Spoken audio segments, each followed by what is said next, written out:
Hello, welcome to my lecture on the topic of physics. I'm going to be going over some of the things that are said in the mainstream science about the topic of light speed, time dilation, warp speed, wormholes, black holes, dark energy, and going over what I disagree with when it comes to what is said over and over and repeated in physics and the science of physics. And I'm going to go over some of the boundaries of propulsion, and I'm going to be going over my ideas, my explanations on what is actually going on in the realm of physics when it comes to moving to the speed of light and beyond. And the first disagreement I want to go over is the infinite amount of energy that you need to obtain in order to reach light speed. This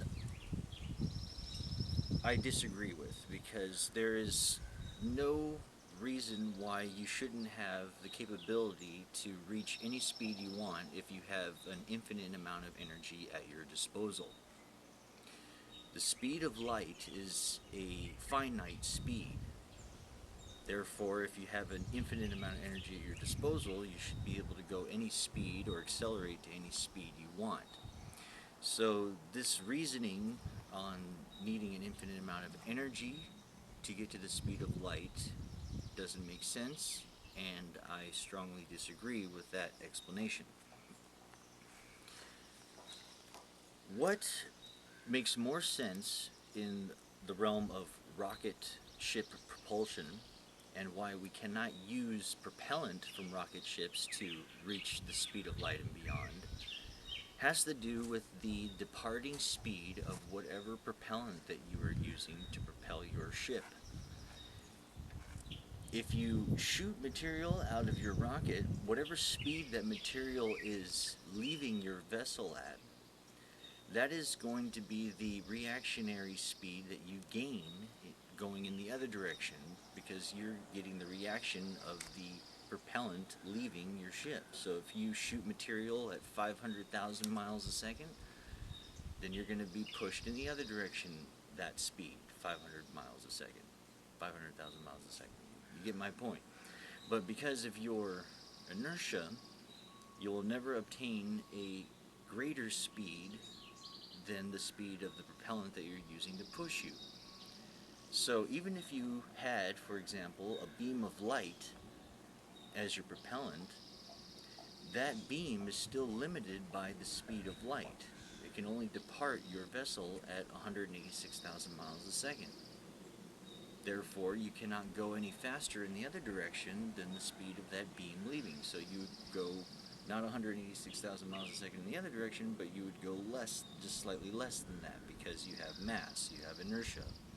So it is impossible to reach the speed of light and beyond using propellant, because there's no propellant that you can shoot any faster than the speed of light to go any faster in the other direction. If there was some sort of propellant that we could shoot faster than the speed of light, say 5 times the speed of light, then we would be pushed that speed in the other direction if that were possible. But it is not possible, so propulsion from rocket ships cannot reach the speed of light and beyond. It is impossible, and it has nothing to do with having an infinite amount of energy at your disposal. Another incorrect thing that I want to go over is incorrect thought experiments. Thought experiments that are proposed but cannot actually be performed in real physical reality. The one example I'm going to go into is the one with the traveling mirrors and the beam of light that is bouncing between them as one mirror goes by and the other one isn't moving. They say that the light beam that bounces between one set of mirrors has to travel farther than the beam that's bouncing back and forth at the set of mirrors that are not moving. Now, this thought experiment, it makes sense in your imagination, but how could you perform this experiment in physical reality? It can't be done because you cannot see the sides of a light beam. If you have a laser and you're shining a laser, you can't see that beam unless something passes in the path of the beam and reflects the light at you. So this thought experiment with the traveling mirrors, one set of mirrors is traveling and the other one is not, and using that as an example for time dilation is not valid because the experiment itself cannot be performed in physical reality. So when it comes to having thought experiments, you must have a thought experiment that is actually able to be performed in real physical reality. The reason for a thought experiment is because you can't carry it out at the time that you're thinking of it. But if you had the equipment and you had all the stuff necessary to perform the experiment that you're thinking of, it needs to be able to be performed in actual reality. It has to be a valid experiment, not just an imaginary thought experiment. This is where a lot of ideas get lost in imaginary thought experiments that are invalid to begin with. The traveling set of mirrors with the light beam bouncing back and forth between them is one of those invalid thought experiments. Now, there was a thought experiment done by Albert Einstein when he first realized about time dilation and why he thought that time slows down as you approach the speed of light, because he had a thought experiment while on a tram car traveling away from a ticking clock tower.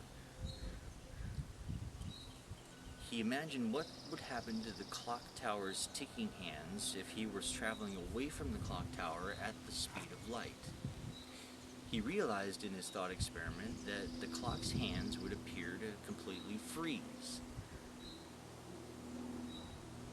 And at the same time, he knew back at the clock tower that the ticking hands would be ticking away at their normal rate if he was right next to it.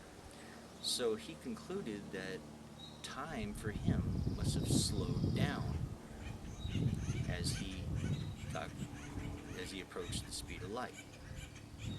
Now that thought experiment is valid, even though we're not able to perform it in physical reality, but it is valid.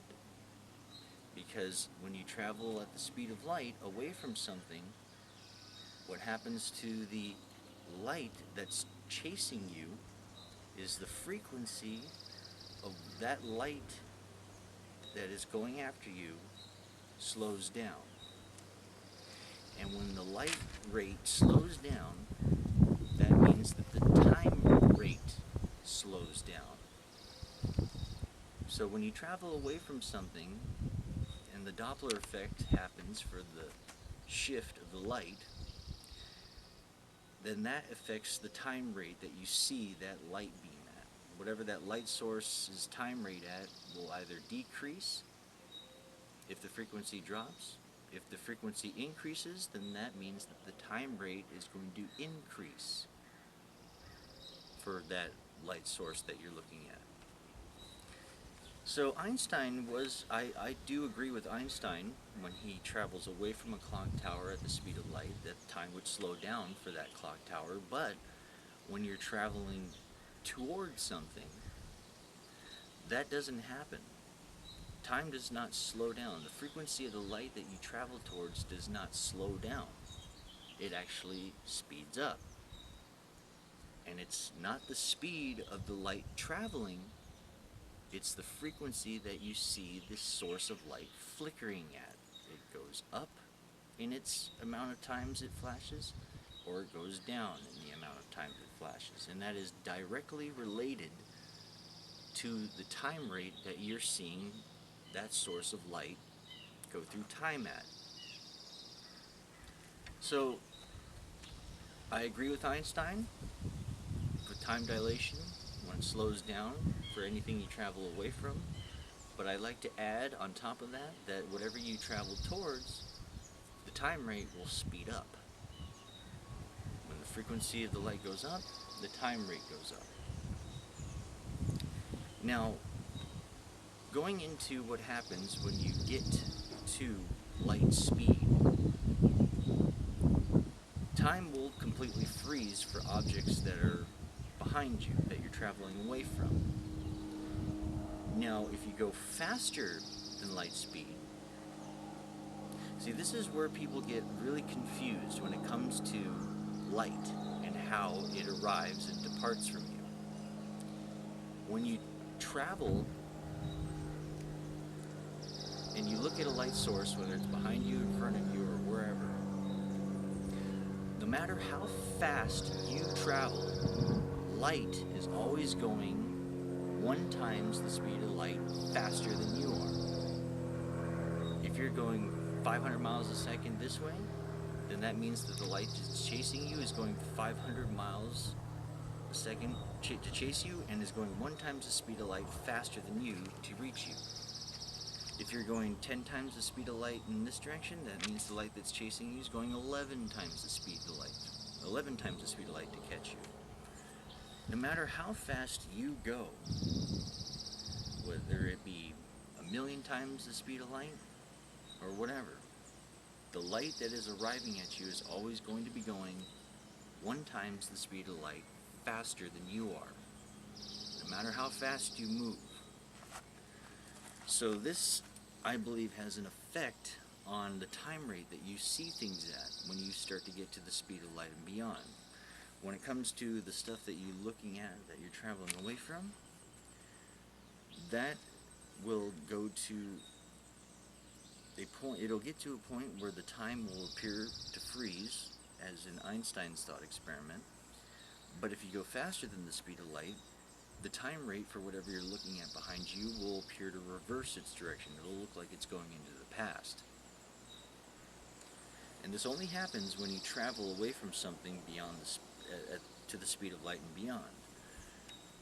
See, even though you'll be looking at something that's going backwards in its time rate, the light is still arriving at you at 1 times the speed of light faster than you are. Even though the time rate is reversed, the travel direction and the travel time and arrival time for the light that's chasing you is always going to remain the same. Just because the time rate changes does not mean that the travel time has changed. The travel time is always absolute. So this means, in my opinion, that when you look at something that you're traveling towards, if you're going the speed of light or beyond, the time rate for whatever you're traveling towards will increase its rate of time. It makes sense because if you decide to travel towards our neighboring galaxy, like Andromeda, for example, if we're looking at Andromeda 2 million years into the past, then that must mean that if we go towards it at the speed of light and beyond, then the time rate for Andromeda must increase relative to your travel speed that you're going towards it. If you're going towards Andromeda at 1,000,000 times the speed of light, then that means that the time rate for Andromeda will increase 1,000,000 times until you get right up on it, and then you'll see what it looks like in the present time. So anything that you travel towards will increase its frequency and its time rate, and it'll look like it's actually fast forwarding through time. It'll look like it's going through time a lot faster than you are. And the total opposite happens to anything that you travel away from. These are all my explanations and theories to what happens to light when you travel at tachyon speeds. And I do have other explanations on how you could get to the speed of light and beyond, and it doesn't have anything to do with wormholes or warp speed, but I'll save that for another lecture.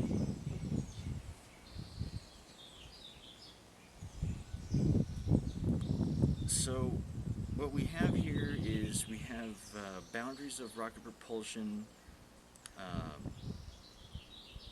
thermodynamics and energy sources, and potentially limitless energy. Uh, the reasons why living beings have the potential to tap limitless energy as long as they're alive. And I also have another thing that I disagree with, is that when you have a living consciousness and you have machines that are non-living material. I, I don't believe that you could take living consciousness and put it into a machine that is a non-living material. That trans that transfer of consciousness, I don't believe is possible. There's two different types of material in this universe: material that is living and material that is non-living. You can have consciousness in a non-living material. You can have an artificial intelligent computer be conscious, and you can have a living person like me or anybody who has consciousness that is alive will have consciousness, but never will the two be able to be transferred into one another. If you were able to take your consciousness and put it into a machine that is non-living material, that would violate the energy laws of thermodynamics in our universe. You can't have a living consciousness go into a non-living machine, because then you have an unbalance of basically the conservation of energy in our universe at that point. It won't happen. I strongly believe that that is not possible. And when it comes to perpetual motion has been wrongly defined for a number of times now. People seem to think that there's these free energy machines that can give them unlimited power, get more power out than in, and that's what a perpetual motion machine is, or a machine that's able to run itself is a perpetual motion machine. These are all incorrect concepts of what perpetual motion is. Perpetual motion is a constant increase in energy. You can't have something continuously increase its energy forever. That's what perpetual motion is. You can't have something that accelerates forever. You can't have something that increases its energy rate forever. There has to be a breaking point. A point where the machine that you're using to accelerate will fly apart, break, malfunction. Perpetual motion and perpetual energy is a constant increase of speed, or a constant increase of energy. There's nothing wrong with having a machine that is able to power and run itself. We have many examples of this with power sets that we use all over the world when it comes to energy you obtain and then you use and then you renew it, and you just have something that runs itself. There's nothing wrong with that, as long as there is a living thermodynamic person able to maintain and keep the machinery running. But if you remove the life form, the machines themselves will eventually malfunction and break down, where a living person must come in and interject in order to keep the machinery going. This is what ties us living beings with the physical material world, that allows us to tap these energy sources and keep these power sets running, because we do not live forever. And it is because of us that keeps the machinery running. Without us, the machinery would malfunction and eventually break down. That's our connection to energy and our connection to the physical, potentially limitless energy sources that we can tap in this universe, as long as we, the non-eternal thermodynamic sources of energy, are able to continue to maintain it. Now, I'm going to go over some of the goals when it comes to the research in physics on what I think should be studied and researched upon.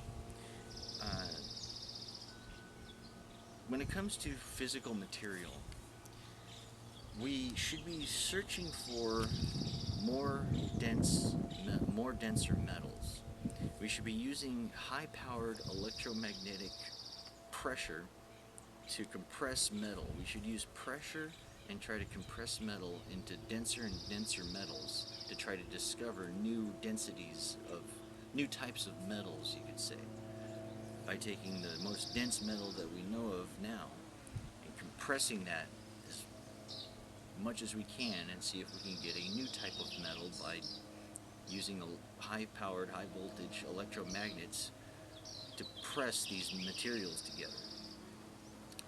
And that should be one of the research goals that we should be doing, besides smashing particles together in particle accelerators and looking at the shrapnel and trying to figure out what's going on there. Trying to find the smallest particle or smallest piece of a particle in the universe is not really possible, because you can always have something get smaller and smaller and smaller. There's no smallest point that's possible to reach in the physical dimensions of the universe that we live in. So trying to discover more denser metals by using high-powered, high-voltage electromagnetic pressure to condense them should be one of our goals in physics. Another one of our goals in physics should be to try to discover new combinations of metals. The same thing that Alessandro Volta did when he discovered how to make the first battery. What he did is he took two dissimilar metals, took two different metal coins, and a silver spoon, and touched both of the coins together, and he tasted it with his tongue. And he claimed that he was able to taste the electricity by touching three different combinations of metal together. Now, that seems like the perfect logical way to research new types of combinations for metals, to make new combinations of batteries, metals for batteries, basically. We should have little flat discs of all the different types of metals that we have. Make little flat discs for as many different metals as you possibly can, and then you do the same thing that Alessandro Volta did. Try putting a couple of different combinations together and taste them, and see which ones taste like they're giving off the most electricity. I've done this with a few different types of metals and screws and bolts, and I noticed that there was a substantial difference in the amount of electricity that I could taste when I tried different combinations of bolts and metals. So if we could research how to make better batteries by taking a variety of different types of metal discs and try different combinations and tasting them, and using that to research on what type of metal combination we could use to make new types of batteries. We've been using lead and nickel and so many types of metal batteries for a long time now. It seems like lithium ion is the most recent combination of metal batteries that we've created, but it seems like we should have a lot more. And there's a lot of neglect when it comes into the research of batteries. So there is more that I'd like to go over, but I'm going to have to save that for another lecture, because there's just so much in the mainstream media that I disagree with, and I have so many different explanations to fill the void when it comes to what I disagree with. But we'll go ahead and save those for another time. I have reasons why black holes are not stationary objects. They're objects that are constantly getting smaller. They're objects that are so heavy they constantly crush themselves into smaller and smaller sizes. Again, never reaching a smallest point, because there's no smallest point possible to reach in the dimensions of the universe that we live in. So as a black hole gets smaller, it pulls space, the fabric of space, with it. And space itself, whenever they show examples of space expanding, they kind of fail to grasp the concept that the volume of space is not increasing. What's happening is the space itself is being stretched by the black holes in galaxies. If you have a galaxy here and a galaxy here, and both of them have black holes that are stretching space in between them, then what is the result? It's not the volume that's getting bigger, it's the space between them that is stretching and causing the galaxies to drift apart. This would be the reason why we see everything in the universe expanding, and we call this dark energy. It's not some invisible energy source that is causing the universe to inflate and volume of our universe to increase. No. It's the result of black holes in the middle of all the galaxies that are stretching space all around them. As a black hole shrinks, it stretches space towards it, and if you have another black hole in another neighboring galaxy and it's doing the same thing, then the result is the space in between them stretches and they drift apart. The volume of space is not increasing. The space itself is being stretched by the black holes constantly shrinking. That makes more sense when it comes to what dark energy is than thinking it's some ghost energy that is just inflating from the volume, from the vacuum of space, and is coming from some place that we have no clue, some imaginary place that we think these particles are just welling up from space from nowhere. It makes more sense that a physical object like a black hole would be stretching space and causing it to look like it's inflating, or look like the volume is increasing, but really it's just space itself being stretched thinner and thinner. That's why when you look at light that travels across a large volume of space, it doesn't increase its volume. The light actually gets stretched along with the stretching of space. The volume of space remains the same. So I'm going to conclude with two things that I'd really like to see. I'd like to see thought experiments that can be considered valid, that can be actually performed in real physical reality.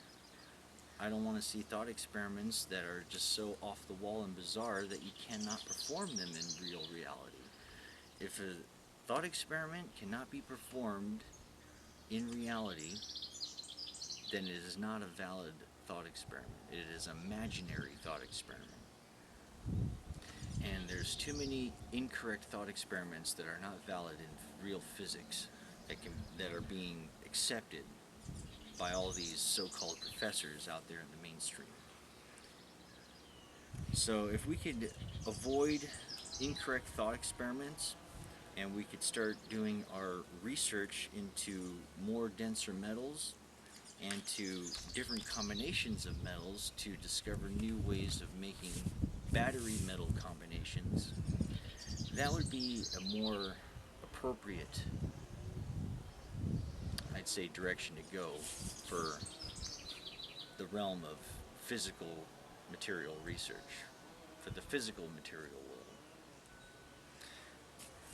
And I do believe that we should stop thinking about these pipe dreams where we think we can somehow inject our consciousness into a non-living machine like a computer and believe that we can live forever.